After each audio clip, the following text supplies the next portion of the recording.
എല്ലാ കൂട്ടുകാർക്കും നല്ലൊരു ദിവസം ആശംസിച്ചുകൊണ്ട് നമുക്ക് നേരെ സേതുവിന്റെ പല്ലവിയുടെ ഇന്നത്തെ നല്ലൊരു വിശേഷം കേട്ടാലോ. അങ്ങനെ ഇന്നത്തെ വിശേഷത്തിൽ ഒറ്റയ്ക്ക് നിൽക്കുന്ന സേതുവിന്റെ അരിയിലേക്ക് പല്ലവി ചെല്ലുവാണ്. പല്ലവി ചെന്നിട്ട് ചോദിച്ചു, സേതുവേട്ടൻ എന്താ ഇവിടെ മാറി നിൽക്കണേന്ന് ചോദിക്കുകയാണ്. ഇത് കേട്ട സേതു ഒന്നുമില്ല. അല്ല, പൂർണിമേനെ കണ്ടോന്ന് ചോദിക്കുകയാണ്. കണ്ടു എന്ന് പറയണം. അതെ, സേതുവേട്ടൻ ഇങ്ങനെ നിന്നിട്ട് കാര്യമില്ല, പൂർണിമയോട് പോയി സംസാരിക്കണം. സേതുവേട്ടൻ വിളിച്ചിട്ടുണ്ടെ പൂർണിമ എഴുന്നേക്കൂന്ന് പറയണം. ഇത് കേട്ട സേതു, അല്ല പിന്നെ ഞാന്, അതെ സേതുവേട്ടൻ പോയി അമ്മേന്ന് വിളിച്ചാൽ മതി. അമ്മേന്ന് വിളിച്ചാൽ ഏത് ഉറക്കത്തിലാണല്ലോ ഉറപ്പായിട്ടും പൂർണ്ണാമ കണ്ണു തുറന്ന് സേതുവേട്ടനെ നോക്കും. എനിക്ക് ഉറപ്പുണ്ട്. സേതുവേട്ടൻ ചെല്ലാൻ പറയണം. അല്ല, ഞാൻ വിളിച്ചിട്ടുണ്ടെങ്കിൽ സേതുവേട്ടൻ എന്താ പേടിയാണെന്ന് ചോദിക്കും. സേതുവേട്ടൻ ചെല്ലാൻ പറഞ്ഞുകൊണ്ട് സേതുവിന് ധൈര്യം കൊടുത്തിട്ട് പല്ലവിയോട് നിൽക്കുകയാണ്. പിന്നീട് സേതു നേരെ ഐസിയിലേക്ക് കയറി പോവാ. ഈ സമയത്ത് പല്ലവി അവിടെ നിൽക്കുമ്പോഴത്തേനും പ്രതാപൻ ഡോക്ടറുടെ മുറിയുടെ അവിടെ നിൽക്കുന്നുണ്ട്. അകത്തേക്ക് നോട്ട് കൈയും കല്ലോ കാണിക്കുന്നുണ്ട്. പെട്ടെന്ന് പല്ലവിക്കൊന്നും മനസ്സിലായില്ല. പല്ലവി അവിടെ മറിഞ്ഞു നിൽക്കുകയാണ്. അപ്പോഴേക്കും ഡോക്ടർ അങ്ങോട്ട് ഇറങ്ങി വന്നു. പിന്നീട് പ്രതാപനോട് ചോദിച്ചു, എന്താ പ്രതാപ? അതെ, ഞാനിപ്പോ വന്നേ. സാറിന് അറിയാലോ എന്താ കാര്യം. ചേച്ചിനെ കാണാനെന്ന് വ്യാജാനയാ. അറിയാലോ, സാറ് പറഞ്ഞ ക്യാഷ് കൊണ്ടുവന്നിട്ടുണ്ടെന്ന് പറയാൻ. മുഴുവൻ തുകയുണ്ടോ? മുഴുവൻ തുകയുണ്ടെന്ന് പറയാണ്. പിന്നീട് എന്ത് ചെയ്യാണ്, അങ്ങോട്ടും ഇങ്ങോട്ടും നോക്കിയിട്ട് പതുക്കെ അവിടെ ഒളിപ്പിച്ചു വെച്ചിരുന്ന ആ പൈസ ഇങ്ങ് എടുക്കുവാണ്. എടുത്തിട്ട് കൊടുത്തിട്ടുണ്ടേ, സാറ് പറഞ്ഞ മുഴുവൻ തുകയാണെന്നും പറയാണ്. ഇത് കണ്ടു പല്ലവി ഒരു നിമിഷം ഒന്ന് ഞെട്ടി. എന്തിനായിരിക്കും പോലും ഡോക്ടർ കൊണ്ടുവന്ന് ഇത്രയും പൈസ കൊണ്ടേ കൊടുക്കണേ? പിന്നീട് അങ്ങോട്ട് അയാൾ തിരിയുന്ന സമയത്ത് പല്ലവി പെട്ടെന്ന് അങ്ങോട്ടേക്ക് മാറുവാണ്. ഈ സമയം പല്ലവിയെ അവിടെ നിന്ന് നോക്കുന്നു. ഇതൊന്നും പ്രതാപനോ ഡോക്ടറെ കണ്ടിട്ടുണ്ടായിരുന്നില്ല. പിന്നീട് പ്രതാപൻ ഡോക്ടറോട്, ഒരു കാരണവശാലും ഈ രഹസ്യം പുറത്തു പോകല്ലേ? ഇല്ലടോ, ഒരു കാരണവശാലും പുറത്തു പോകത്തില്ല. ഇനിയിപ്പ ഏത് CBI വന്ന് അന്വേഷിച്ചാലും ഈ രഹസ്യം പുറത്തു പോകാൻ പോകുന്നില്ല. അതോർത്ത് താൻ വിഷമിക്കണ്ടെന്ന് പറയാണ്. പിന്നീട് പ്രതാപൻ ഒന്നും അറിയത്തില്ലാത്ത മട്ടിൽ അങ്ങോട്ട് വരുവാണ്. ഈ സമയം സേതു ഐസിയുനുള്ളിലേക്ക് കയറിയപ്പം പൂർണിമ സരേഷിന്റെ മയക്കത്തിൽ ഇങ്ങനെ കിടക്കുവാണ്. കണ്ണു തുറന്നിട്ടുണ്ടായിരുന്നില്ല. അങ്ങനെ സേതു എന്നിട്ട് പൂർണിമനെ അമ്മേന്ന് വിളിക്കുകയാണ്. അമ്മേന്ന് വിളിച്ചിട്ട് ആ കൈ എടുത്തു കഴിഞ്ഞിട്ട് പൂർണിമയ്ക്ക് ഒരു അനക്കമുണ്ടല്ല, വീണ്ടും അമ്മേന്ന് വിളിച്ചു. അങ്ങനെ മൂന്നാമത്തെ വിളിച്ചു കഴിഞ്ഞപ്പോഴത്തേനും പൂർണിമ പതൊക്കെ കണ്ണു തുറന്ന് സേതുവിനെ നോക്കുവാണ്. സേതുവിനെ നോക്കിയപ്പോ സേതുവിന് എന്തെന്നില്ലാത്തൊരു സന്തോഷമൊക്കെ തോന്നി. പൂർണിമയ്ക്ക് എന്തോ തന്നോട് പറയാണ്ടെന്ന് മനസ്സിലായി. നേഴ്സിനോട് ചോദിച്ചു, ഈ ഓക്സിജൻ മാസ്ക് ഒന്ന് മാറ്റാമെന്ന് ചോദിക്കാം. നേഴ്സ് ഒന്ന് മാസ്ക് മാറ്റി കഴിഞ്ഞ് പൂർണിമ വെച്ചു, എല്ലാവരും എന്ത് ചെയ്യുന്നു ചോദിക്കാം. എല്ലാവരും പുറത്തുണ്ട്. അതെ, എല്ലാവരും പൂർണിമയ്ക്ക് വേണ്ടിയിട്ട് അവിടെ കാത്തിരിക്കാന്ന് പറയണം. പിന്നീട് സേതു പറഞ്ഞു, അമ്മയ്ക്ക് കുഴപ്പമൊന്നുമില്ല കേട്ടോ എന്ന് പറയണം. ഇത് കേട്ട് കഴിഞ്ഞപ്പോഴത്തേനും ഒരു നിമിഷം പൂർണിമ നോക്കി. അമ്മയെന്നുള്ള ആ വിളി, അമ്മ പേടിക്കണ്ട കേട്ടോ.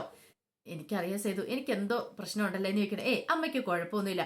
അമ്മയ്ക്ക് പെട്ടെന്ന് ഇതേ രോഗമെല്ലാം ഭേദമായിട്ട് വരാനായിട്ട് സാധിക്കും. ഞങ്ങളെല്ലാവരും പുറത്ത് അമ്മേനെ കാത്തിരിക്കുന്നുണ്ട്. എല്ലാവരും ഉണ്ടെന്ന് പറയണം.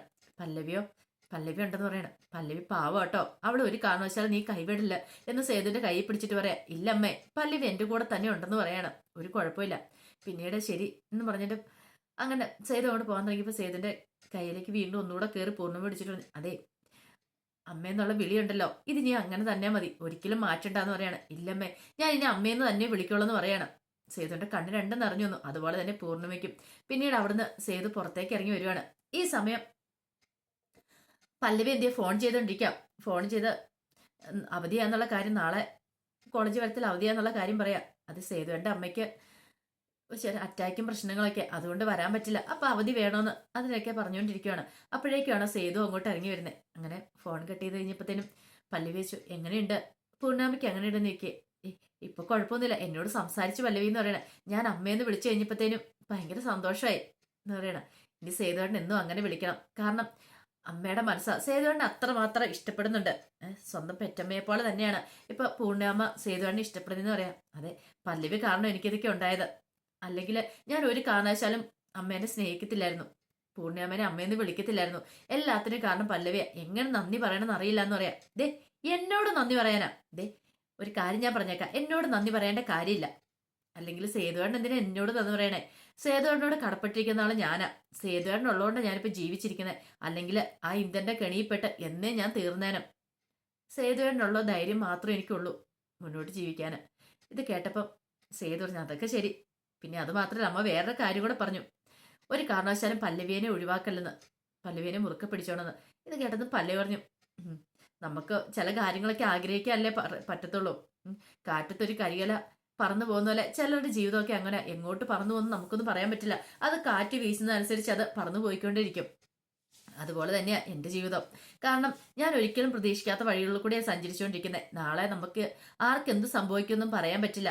എൻ്റെ ജീവിതമാണെങ്കിലും സേതുവേട്ടൻ്റെ ജീവിതമാണെങ്കിലും എല്ലാവരുടെയും അങ്ങനെ തന്നെയാ. നമുക്ക് മുൻകൂറൊന്നും പറയാൻ പറ്റില്ല. ഇപ്പൊ തന്നെ കണ്ടില്ലേ, നമ്മൾ പ്രതീക്ഷിക്കുന്ന പോലെയാണല്ലോ കാര്യങ്ങൾ നീങ്ങുന്നത്. അല്ലല്ലോ, എല്ലാം ദൈവത്തിന്റെ കയ്യിലാ. ദൈവത്തിന് നമ്മളെക്കുറിച്ചൊരു പ്ലാനുകളും പദ്ധതികളും ഒക്കെ ഉണ്ട്. അപ്പൊ അതുപോലെ നടക്കത്തുള്ളൂ. എന്താന്ന് വെച്ചാൽ അങ്ങനെ തന്നെ നടക്കട്ടെ. ഒഴുക്കിനനുസരിച്ച് നീന്താൻ തന്നെ ഞാൻ തീരുമാനിച്ചു. എന്റെ ജീവിതം എവിടെ എത്തി തീരുമെന്ന് അറിയത്തില്ല എന്നൊക്കെ പറഞ്ഞിട്ട് പല്ലവി അങ്ങോട്ട് പോകുമ്പോൾ സേതു ഒരു നിമിഷം പല്ലവിനെ തന്നെ നോക്കുവാണ്. പിന്നീട് അങ്ങനെ അന്ന് നേരെ വിരുണ്ടു. രാത്രിയായി കഴിഞ്ഞപ്പോഴത്തേനും പ്രതാപന് ഒരു സ്ട്രെച്ചർ കിടക്കണം. ഒറ്റ കിടന്ന് കൂറക്കം വലിച്ച് കിടന്ന് ഉറങ്ങുവാണ്. അച്ചു ആണെങ്കിലും ഋതുവും സാദിയെല്ലാം അവിടെ കസേരയിലിരിക്കും. അവരെല്ലാം ഇങ്ങനെ ഉറക്കം വന്നിട്ട് ഇങ്ങനെ ആ കസേരയിലേക്ക് ചാരിയിരുന്ന് മയങ്ങുവാണ്. ആ സമയത്ത് സേതു എന്ത് ചെയ്യണം, പുറത്തു പോയി കാപ്പി മേടിച്ചുകൊണ്ട് വരികയാണ്. ഒരു ഫ്ലാസ്കിനകത്ത് കുറച്ച് കാപ്പി മേടിച്ചുകൊണ്ട് വന്നു. പിന്നീട് പല്ലവിനെ കുടിക്കാൻ പറഞ്ഞ് പല്ലവിക്ക് ഗ്ലാസ്സിനകത്ത് ഊറ്റി കൊടുത്തു. പിന്നീട് ഋതുവിന്റെ അടുത്തേക്ക് ചെല്ലുവാണ്. ഋതുവിന്റെ അടുത്തിട്ട് പറഞ്ഞു, ഇത് കാപ്പി എന്ന് പറയാണ്. ഋതു മേടിച്ചു കുടിച്ചു. എതിർപ്പൊന്നും പറഞ്ഞില്ല, വാങ്ങിച്ചു. സ്വാതിയോട് ചോദിച്ചപ്പോൾ എനിക്ക് വേണ്ടാന്ന് പറഞ്ഞു. സ്വാതി മോൻ തിരിച്ചു. അപ്പൊ അച്ചു പറഞ്ഞു, എനിക്ക് വേണം, ഈ സമയത്ത് ഉറങ്ങാതിരിക്കാൻ ഏറ്റവും നല്ലതെന്ന് പറയണത്. പെട്ടെന്ന് സേതു പറഞ്ഞു, ഇനി എല്ലാവരും കൂടി ഇരിക്കണമെന്നില്ല, വേണമെങ്കിൽ നിങ്ങൾ വീട്ടിലേക്ക് പോയിക്കോളാൻ പറയാണ്. ഇത് കേട്ടതും അച്ചു പറഞ്ഞു, ഇല്ല വല്യേട്ടാ, ഞങ്ങൾ പോണില്ല, ഞങ്ങൾ ഇവിടെ തന്നെ ഇരുന്നോളാന്ന് പറയാണ്. അങ്ങനെ ഇരിക്കുന്ന സമയത്താണ് ഒരു നേഴ്സ് അങ്ങോട്ട് വരുന്നത്. നേഴ്സ് വന്നിട്ട് പറഞ്ഞു, അതെ എത്രയും പെട്ടെന്ന് പൂർണ്ണിമയ്ക്ക് ബ്ലഡ് വേണമെന്ന് പറയണേ. ബ്ലഡ് എന്താ, പ്ലേറ്റ്ലേറ്റിന്റെ കൗണ്ട് കുറഞ്ഞിട്ടുണ്ട്, അപ്പൊ അതുകൊണ്ട് ബ്ലഡ് വെച്ചിട്ട് കയറ്റണമെന്ന് പറയണം. ഇപ്പൊ തന്നെ വേണം. ഇവിടെയാണെങ്കിൽ എമർജൻസി ആയിട്ട് കിട്ടാനുള്ള ബ്ലഡ് ഇല്ല. അതൊക്കെ ഇനി ഡീജനറേറ്റഡ് കൊണ്ടുവരാനായിട്ട് കുറെ സമയം താമസിക്കും. അതുകൊണ്ട് പെട്ടെന്ന് തന്നെ ആരെങ്കിലും സംഘടിപ്പിക്കണമെന്ന് പറയാം. ഈ രാത്രിയിൽ എവിടെ ചെന്ന് ബ്ലഡ് അന്വേഷിക്കാനാ? അത് പറഞ്ഞിട്ട് നേഴ്സ് പോയി. പെട്ടെന്ന് സ്വാതി പറഞ്ഞു, അല്ല അങ്കിളിന്റെ ബ്ലഡ് ഗ്രൂപ്പ് ബി പോസിറ്റീവ് അല്ലേ? അത് ശരിയാണല്ലോ എന്ന് പറഞ്ഞ പെട്ടെന്ന് ഋതു എന്ത് ചെയ്യണം, നേരെ പ്രതാപന്റെ അടുത്തേക്ക് പ്രതാപനെ കുലുക്കി വിളിക്കണം അങ്കിളെന്ന് പറഞ്ഞുകൊണ്ട് ചാടി എഴുന്നേറ്റോട് പ്രതാപൻ പറഞ്ഞു, അയ്യോ എന്റെ ചേച്ചി പോയെന്ന് പറഞ്ഞ് കിടന്ന് അലറിക്കരയാണ്. ഒന്നും മിണ്ടാതിരിക്കന്റെ അങ്കിളെ എന്ന് ഋതു പറയാണ്. ഇവിടെ ചേച്ചിയും ചേട്ടനും ആരും ഒന്നും പറ്റിയിട്ടൊന്നുമില്ല. അതെ അങ്കിളുടെ ബ്ലഡ് ഗ്രൂപ്പ് ബി പോസിറ്റീവ് അല്ലേ? അതെ, അതുകൊണ്ടാണല്ലോ ഞാൻ പോസിറ്റീവായിട്ട് ഇരിക്കുന്നേ. അതല്ല അങ്കിളെ, അതെ അമ്മയ്ക്ക് അത്യാവശ്യമായിട്ട് കുറച്ച് ബ്ലഡ് വേണം. അങ്കിള് ബ്ലഡ് കൊടുക്കാൻ പറ്റുമോ എന്ന് ചോദിക്കോ. അയ്യോ അതിപ്പോ പറ്റില്ല. എന്താ? ചേച്ചിക്ക് ഇന്നലെ അസുഖം വന്നതിന് ടെൻഷൻ ഞാൻ കുറച്ച് മദ്യപിച്ചായിരുന്നു പറയാ. ആൽക്കഹോൾ അടങ്ങിയ ബ്ലഡ് കൊടുക്കാൻ പറ്റില്ലല്ലോ. ഇനിയിപ്പൊ എന്ത് ചെയ്യും? ആകെപ്പാടെ പെട്ടുപോയി. പെട്ടെന്ന് പല്ലവി പറഞ്ഞു, അതെ എന്റെ ബ്ലഡ് ഗ്രൂപ്പ് എ ബി പോസിറ്റീവാന്ന് പറയാണ്. ഞാൻ വേണമെങ്കിൽ കൊടുക്കാന്ന് പറയാണ്. നിങ്ങൾക്ക് എല്ലാവർക്കും സമ്മതമാണെങ്കിൽ കൊടുക്കാന്ന് പറയാണ്. ഇത് കേട്ട് കഴിഞ്ഞപ്പോ എല്ലാരും പരസ്പരം നോക്കി. പ്രധാന പറഞ്ഞേ, വേണ്ട വേണ്ട വേണ്ട, അതിന്റെ ഒന്നും ആവശ്യമില്ല, ഇവളുടെ ഒന്നും ബ്ലഡ് മേടിക്കണ്ട, അതൊന്നും ഒരിക്കലും ശരിയാവത്തില്ലെന്ന് പറയണം. ഇത് കേട്ട ഋതു പറഞ്ഞു, ഒന്ന് മിണ്ടായിരിക്കണ്ട അങ്കിളേന്ന് പറയണം. പിന്നീട് ഋതു അത് പറഞ്ഞു കഴിഞ്ഞപ്പോ തന്നെ എല്ലാവർക്കും മനസ്സിലായി സമ്മതം എന്നുള്ള കാര്യം. പിന്നീട് സേതുവിനോട് പല്ലവി പറഞ്ഞു, ബാ സേതു ഏട്ടാന്ന് പറഞ്ഞുകൊണ്ട് സേതുവിനെ കൂട്ടിക്കൊണ്ട് പല്ലവി അങ്ങോട്ട് പോവാണ്. ഈ സമയം പ്രധാൻ പറഞ്ഞു, എന്ത് പരിപാടി അവള് കാണിച്ച? ഇതേ അവള് കണ്ടില്ലേ മനഃപൂർവ്വമായി കാണിക്കുന്നതൊക്കെ. നമ്മളെ വല വീശി പിടിക്കാൻ ഒരു കാരണവശാലും വലയ്ക്കകത്ത് വീണ് പോയേക്കരുത്. ഋതുമോളെ അവള് ചതിക്കൂട്ടോ എന്നൊക്കെ പറയണം. ഋതു സ്വാതി ഒന്നും മൈൻഡ് ചെയ്യാതെ തിരിഞ്ഞങ്ങോട്ട് പോയി. നാണം കിട്ടുപോയി പ്രതാപന്. എന്ത് ചെയ്യണമെന്ന് അറിയത്തില്ലാതെ പ്രതാപൻ നിൽക്കുവാണ്. പിന്നീട് രാവിലെ തന്നെ മാഷ് ഓരോ കണക്കുകളും നോക്കി നിൽക്കുകയാണ്, മുകുന്ദൻ മാഷ്. അപ്പൊ തന്നെ ശോഭയും കൊണ്ട് വന്നിച്ച്, എന്താ മാഷേ വരവും ചെലവും ഒന്നും അങ്ങോട്ട് ടാലിയാകുന്നില്ല. എന്തേ വരവിനേക്കാളും കൂടുതലാ ചെലവ്. ഇങ്ങനെ പോയിട്ടുണ്ടെങ്കിലോ? എന്റെ മാഷേ പെൺമക്കളുള്ള ഇതേ അച്ഛനും അമ്മയുടെ അവസ്ഥ ഇതൊക്കെ തന്നെയാ. കാരണം അവരെ കെട്ടിച്ചു വിടാൻ ഇതിനൊക്കെ ആയിട്ട് പിന്നെ കടവും വിലയെല്ലാം മേടിച്ചില്ല. അവസാനം ഇങ്ങനെയൊക്കെ ആയിരിക്കും എന്ന് പറയാണ്. എന്നാലും ഒന്നും അങ്ങ് ശരിയാകുന്നില്ലോ എന്ന് പറയാണ്. ഈ സമയം ശോഭ പറഞ്ഞു, അല്ല എന്നെ പല്ലവി മോള് വിളിച്ചിട്ടുണ്ടായിരുന്നു പറയാണ്. ഇപ്പൊ എന്താണെങ്കിലും കുറവുണ്ടെന്നാ പറഞ്ഞേ സേതുവിന്റെ അമ്മയ്ക്കെന്ന് പറയാണ്. കുറഞ്ഞാൽ മതിയായിരുന്നു, ആകെപ്പാട് ടെൻഷനായിപ്പോയി, ഞാൻ കാരണമാണല്ലോ എന്ന്. അല്ല അതിന് മാഷ് എന്ത് തെറ്റ് ചെയ്തു? മാഷ് ഒരു തെറ്റും ചെയ്തില്ലോ. അല്ല ഞാനവിടെ പോയതുകൊണ്ട്. പിന്നെ ആ പെണ്ണ് അങ്ങനെ പറയാൻ പാടുണ്ടായിരുന്നു ഋതു. അങ്ങനെയൊക്കെ മാഷിനോട് ചെയ്യാൻ പാടുണ്ടായിരുന്നു. ഒന്നുമില്ല അച്ഛന്റെ പ്രായമുള്ളതല്ലേ, അത് പറഞ്ഞിട്ട് കാര്യമുണ്ടോ ശോഭെ? നമ്മുടെ മോള് നമ്മുടെ വീട്ടിലല്ലേ നിൽക്കണ്ടേ, അവരെ കുറ്റം പറഞ്ഞിട്ട് കാര്യമുണ്ടോ എന്ന് ചോദിക്കാം. അത് ശരിയായി, എന്നാലും ഒരെന്നാലും ഇല്ല. പക്ഷേങ്കില് ഒരു കാര്യം ഞാൻ പറഞ്ഞേക്കാം, എത്രയും പെട്ടെന്ന് അവളെ ഇങ്ങോട്ട് കൂട്ടിക്കൊണ്ട് വരണം. നമ്മുടെ മോളാ പല്ലവി, നമ്മളാ തെറ്റ് ചെയ്തേ. അവളെ കൂട്ടിക്കൊണ്ട് ഇവിടെ നിർത്തണം. എന്തിനാ അവളെ അവിടെ നിർത്തുന്നേ? അതിന്റെ കാര്യമൊന്നും ഇല്ലാന്ന് പറയണം. ഇങ്ങോട്ട് വന്നാൽ ഇന്ദ്രനെ എന്തെങ്കിലും ചെയ്യുമെന്ന് ഭയന്നാ നമ്മള്. ഇത് കേട്ടത് മാഷ് പറഞ്ഞു, ഇനിയിപ്പൊ നമ്മൾ ഇന്ദ്രനെ പേടിക്കാനൊന്നും പോകണ്ട. നമ്മുടെ മോൾക്ക് നമ്മുടെ അടുത്ത് സുരക്ഷിതത്വം വേണം. ഇന്ദ്രനെ ആണെങ്കിലും ഏത് ദേവേന്ദ്രൻ വന്നാൽ പോലും നമ്മുടെ മോളെ അവനൊന്നും ചെയ്യരുത്. അതിന് നമ്മളാ നോക്കണ്ടേ, അല്ലാതെ വല്ല വീട്ടിലും കൊണ്ട് നിർത്തുമല്ല ചെയ്യേണ്ടെന്ന് പറയാണ്. ഇത് കേട്ട ശോഭ പറഞ്ഞു, അത് ശരിയാന്ന് പറയാണ്. അപ്പൊ അതിന്റെ വിശേഷങ്ങളൊക്കെയാണ് നമ്മൾ കണ്ടത്. ഇതിന്റെ ബാക്കി വിശേഷങ്ങളുമായിട്ട് വൈകുന്നേരത്തെ പ്രമോയി വരാട്ടോ.